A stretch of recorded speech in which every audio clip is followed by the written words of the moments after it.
After having a couple different Toyota Tacomas, this new 4th gen has a lot of new features and different things added from Toyota. So when I first hopped in the Tacoma to actually test drive it, I realized that the light beam was actually pretty low. You guys can see it was pretty low on the street. Obviously it's daytime right now, but there's the light beam.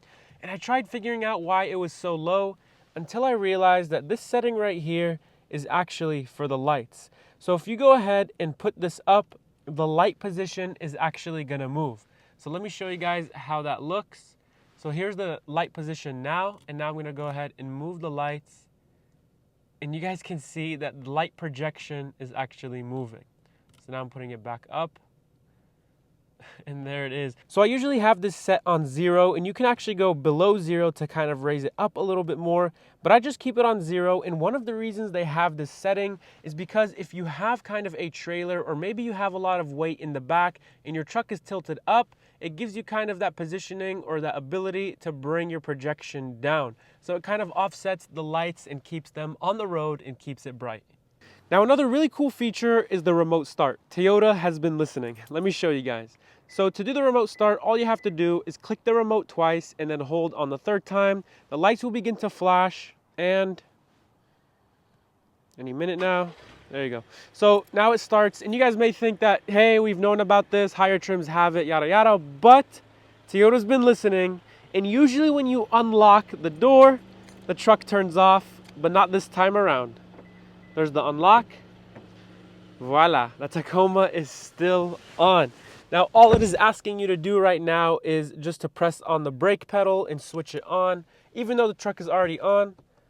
So let's go ahead and do that. And now we are ready to go and ready to drive. Now, this next feature, you actually have to enable it, and it is called Proactive Driving Assist. Now, you actually have to enable this in this little setting right here. So you go down, and then you go to right here. So it's called PDA. You guys will see it. And you just press on, and if we hold, you guys can actually put on the sensitivity of it. Also within this, there's different settings you guys can adjust on or off. So basically the system, when activated, if there's a wall or maybe a pedestrian or a different car in front of you and you're approaching it at maybe a higher speed than you should be, the car will automatically kind of slow down for you. It does that 2 ways. One, by engaging the brake. And we know that the brake comes on when you see these 2 little red kind of dashes right there. That's when the brake is coming on. And the second way it kind of slows down is also with the gears. So it allows you to kind of give a little space between someone in front of you, or if you're not paying attention and there's a bicycle in front of you or a pedestrian or maybe a wall, you're approaching a little too fast, it'll do that. Now this is a whole different system than the kind of pre-collision system, because this is not just stopping at once. This is slowing down for you. It's gradually kind of leaving a safe distance between you and the car in front. And it's actually a really nice system that I've been messing around with. Now, Toyota has actually incorporated a lot of new technology on this SR5, and it has some different things that I haven't seen in the past. And one of them is actually adaptive cruise control. Now you guys may be thinking, yeah, we've had adaptive cruise control, but this one's a little different because it takes control of the steering wheel as well as keeping a distance between you and the car in front of you.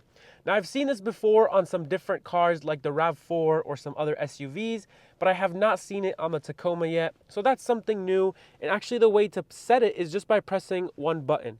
So pressing this one button is actually gonna set an automatic distance between you and the car in front of you. It's also gonna take control of your steering wheel. And from what I have noticed, there's actually no minimum limit. So you can put this on in traffic and the car will stop and go for you. And it's not gonna turn off like we have had in past generations. Another thing I've enjoyed is the wireless Apple CarPlay. I mean, you don't have to plug anything in at all. You just hop in, the car automatically already connects to your phone and plays Apple CarPlay. You can keep your phone and your remote now in your pocket on the SR5 standard. And another thing I really like about this is kind of the features that it has. On the higher trim models, you can actually call out to Toyota to do some different commands for you, like actually adjust the AC. Although on the SR5, we don't have that, but at any given time, you can say this one command, hello Toyota. And after a little bit while, this is gonna come up and obviously you can do a whole bunch of commands with it. Other neat little features while we're up here is the auto stop and start for your engine. So when you're at a long red light, the engine will automatically turn off and turn back on. I kind of tend to turn this off just because, I don't know, I don't really like that feature, but that's there to help you save gas. Something else is also when you press on the mirror button, this is gonna go on and defrost your mirrors for about 15 minutes, and then it'll automatically turn off. And even on the higher trims, it's gonna do the same for the rear and defrost your rear window. And if it detects after 15 minutes that it's still too cold outside, it's gonna continue to defrost until it reaches the certain temperature that it likes. Something else standard on this Tacoma is also the locking tailgate. So with the key, I can go ahead and lock it, and this is gonna lock, and then obviously I can unlock it. I have to do it again, and now this is gonna unlock. But one thing that they took away from us is actually the dampening tailgate. So you guys can see right here, there's no dampened tailgate. So that literally just drops all the way.